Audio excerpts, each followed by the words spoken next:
ई है सुदीव्य सोनू। झारखंड ही नहीं, भारत ही नहीं, विश्व ही नहीं, बकायदा पूरे ब्रह्मांड के सबसे ज्ञानी आदमी मानो यही है। इनके बातों से आपको ऐसा प्रतीत हो, चेहरे में वो जो घमंड वाला भाव है वो दिखाई पड़े, मानो ब्रह्मा के बाद सबसे ज्यादा किसी को ज्ञान है तो यही आदमी।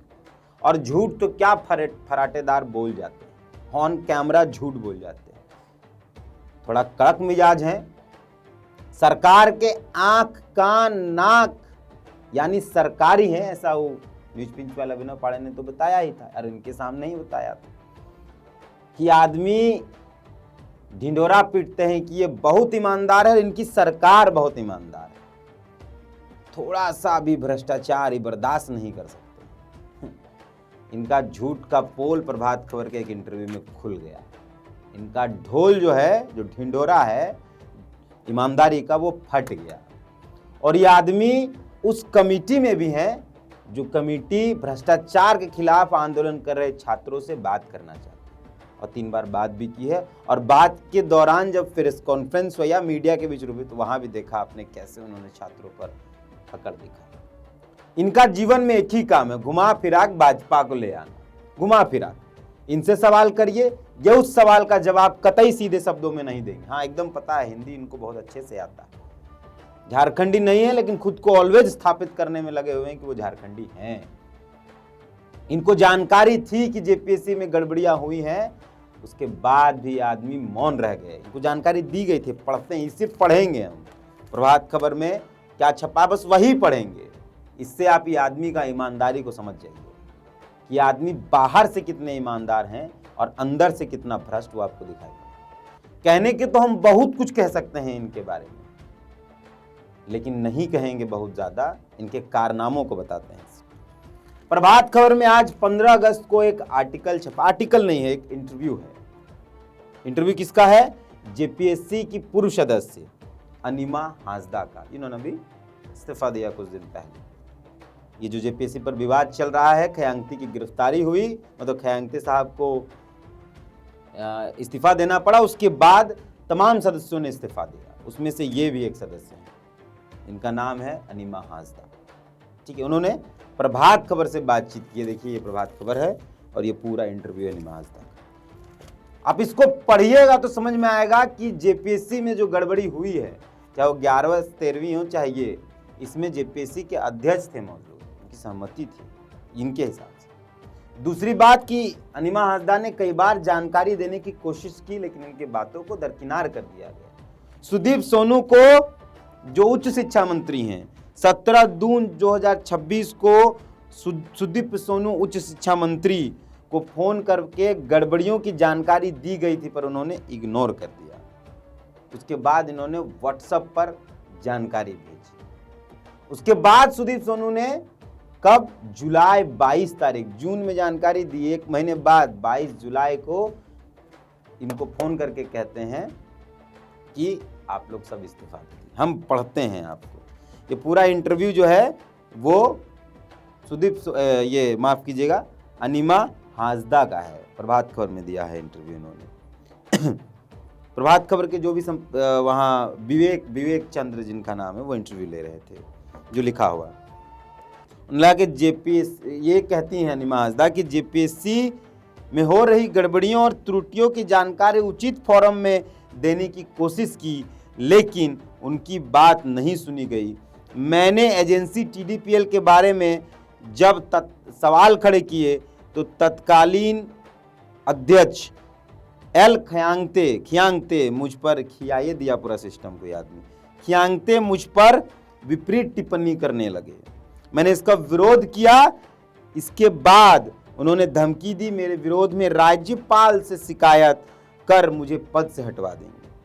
उन्होंने कहा कि 17 जून 2026 को उच्च शिक्षा मंत्री को फोन करके इस संबंध में जानकारी देना चाहा, मतलब सूचित करना चाहा। किसको? सुदीप कुमार सोनू को। कौन? अनिमा हांसदा जो सदस्य हैं थी, मतलब इस संबंध में चाहा, लेकिन उनकी बात टाल दी गई। जब बातें आगे बढ़ी तो 22 जुलाई 2026 को 7:12 सुबह उच्च शिक्षा मंत्री ने सूचित किया कि हम सभी सदस्यों को त्यागपत्र देना है। इसका अनुपालन करते हुए मैंने इस्तीफा दे दिया।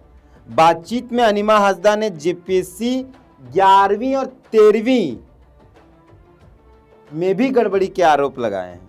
इस संबंध में हमें तत्कालीन जेपीएससी अध्यक्ष नीलिमा किरकेट्टा से बात की, मतलब प्रभात खबर ने बात की। उन्होंने कहा कि उनके कार्यकाल में सब कुछ नियम से हुआ और सारी बातें रिकॉर्ड में है। ठीक है, आगे 14 नंबर पेज पर और कुछ चीजें लिखी हुई हैं, ये आपको पढ़ना चाहिए प्रभात खबर के इस इंटरव्यू को।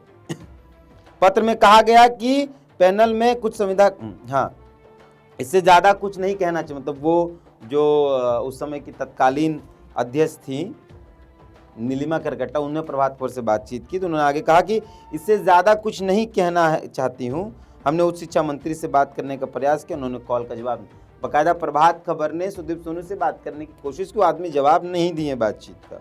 उन्हें व्हाट्सएप ऐप पर संदेश भेज दिया गया, जिसका भी उन्होंने कोई जवाब, मतलब प्रभात खबर ने व्हाट्सएप पर भेजा, कोई जवाब नहीं दिया। आगे पढ़ते हैं।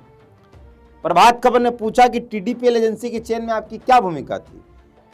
तो अनिमा हासदा ने कहा, टीडीपीएल एजेंसी का चयन कैसे किया गया इससे मुझे कोई जानकारी नहीं है। मैं अभय तिवारी को नहीं जानती हूं और ना ही उनसे कभी मिली हूं और उनसे कोई बातचीत हुई।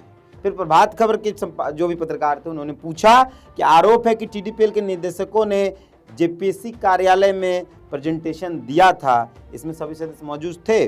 यह बात पूरी तरह असत्य है। उनका जवाब है अनिमा हासदा का, यह बात पूरी तरह असत्य है, सरासर झूठ है। टीडीपीएल के 2 निदेशकों रामवीर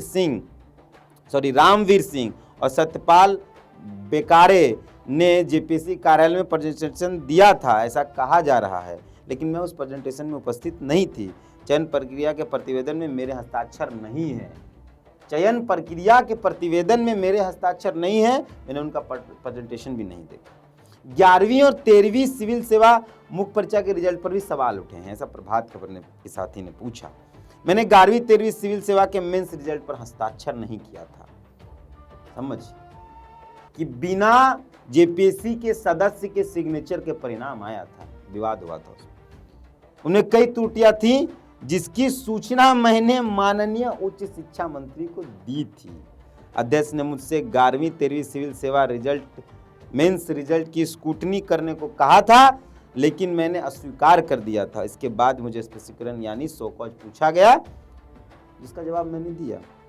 अब सोचिए 11वीं 13वीं सिविल सेवा का जो परिणाम आया ना मेंस का, जेपीएससी का 11वीं से 13वीं वाले में, उसका भी त्रुटि था, उसका भी जानकारी इन्होंने सुदीप सोनू को दिया।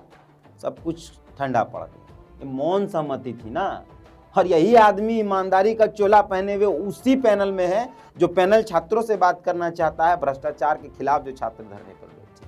वाह रे वाह, यहाँ क्या बोले हुए है ना कि यहाँ एक उल्लू काफी था, हर साख पे उल्लू बैठे हैं, अंजाम गुलिस्ता क्या होगा वही हाल होगा। जो आदमी को पता था कि जेपीएससी में गड़बड़ियां हुई हैं 1 से लेकर 13 तक, जिनको जानकारी दे दी गई थी, और वो आदमी भ्रष्टाचार के खिलाफ जो पैनल, और एकदम आएंगे इसके, हम एकदम भ्रष्टाचार बर्दाश्त नहीं करेंगे। आप देखिएगा सुदीप सोनू की लेगा, बाप रे बाप, ये आदमी तो सबसे ज्यादा ईमानदार है इस देश में, इस विश्व में कोई सबसे ज्यादा ईमानदार है मोदी जी के बाद तो यही आदमी। तो मोदी जी पहले भी हो सकते हैं। आगे प्रभात खबर के साथी ने सवाल पूछा, टीडीएल प्रकरण में आपका नाम एक कथित कोचिंग सेंटर से जोड़ा गया है, क्या कहेंगी? यह आरोप सरासर गलत और बेबुनियाद है। मैं अभय तिवारी किसी पतंजलि कोचिंग संचालक रवि कुमार को नहीं जानती हूँ, मेरा उनसे कोई वास्ता नहीं रहा है और ना ही किसी को पैसे लेकर पास कराएं। अनिमा हासदा के बातचीत में आगे ये कहा गया कि जेपीएससी की पूर्व सदस्य अनिता हासदा ने सिविल सेवा मुख्य परीक्षा की उत्तर पुस्तिका के मूल्यांकन पर इसकी स्क्रूटनी पर सवाल उठाए थे। इसे लेकर उन्होंने आयोग के तत्कालीन जो अध्यक्ष थे एल खयांग से 22 मई 2025 को पत्र लिखा था। पत्र में डॉक्टर हासदा ने आरोप लगाया कि पीटी में कुछ केंद्रों की प्रश्नों की पुनरावृत्ति, खुले पैकेट में प्रश्न पत्र पहुंचने, प्रश्न पत्र उत्तर पुस्तिका क्रमांक में अंतर तक लगातार की शिकायतों का उल्लेख किया गया है। डॉक्टर हासदा ने मुख्य परीक्षा की कॉपियों की ऑनलाइन जांच प्रक्रिया सदस्यों की सहमति के बिना शुरू किए जाने का आरोप लगाया। अनिमा हंसदा ने यह कहा कि बहुत त्रुटियां थीं। उनके अनुसार करीब 100 कंप्यूटरों का सेटअप लगाया गया और बिना किसी तैयारी के 60 से अधिक विशेषज्ञों को बुलाया गया। विशेषज्ञों द्वारा 30 जून 2024 से मूल्यांकन कार्य भी शुरू कर दिया गया। अवकाश के दिन बैठक बुलाकर कंप्यूटर से कॉपियों की जांच के लिए 160 रुपये प्रति कॉपी दर से भुगतान की सहमति ली गई। आगे बढ़ा। पत्र में कहा गया कि पैनल में कुछ संविदा कर्मी, निजी कॉलेज के शिक्षक तथा निर्धारित सेवा अवधि पूरी नहीं करने वाले शिक्षक भी शामिल हैं। उन्होंने विशेषज्ञों के पैनल, कई शिक्षक ऐसे थे जिन्हें कंप्यूटर के संचालन का भी ज्ञान नहीं था। उन्होंने विशेषज्ञों के पैनल गठन में नियम पालन नहीं करने का दावा किया। पैनल परीक्षा नियंत्रक द्वारा बनाया गया। डॉक्टर हांसदा ने कहा कि 2 जुलाई 2024 को सचिव द्वारा सभी विशेषज्ञों को पत्रातुड लाया जाएगा। समझे? क्या कहें इस पे? अब क्या कहा जा सकता है? सबकी सहमति से सब कुछ हुआ है। और सुदीप सोनू 6 जेपीएससी से लेकर 14वीं जेपीएससी तक खुद को ईमानदार मानते हैं, सरकार को ईमानदार मानते हैं। मतलब आपको फोन करके बताया गया सुदीप सोनू और आप मटिया दिए। हालांकि आपको झारखंड का जो फीलिंग है वो नहीं समझ में आएगा। व्यापारी आदमी है ना, व्यापार है आपका, जीवन में आपको धंधा करना है।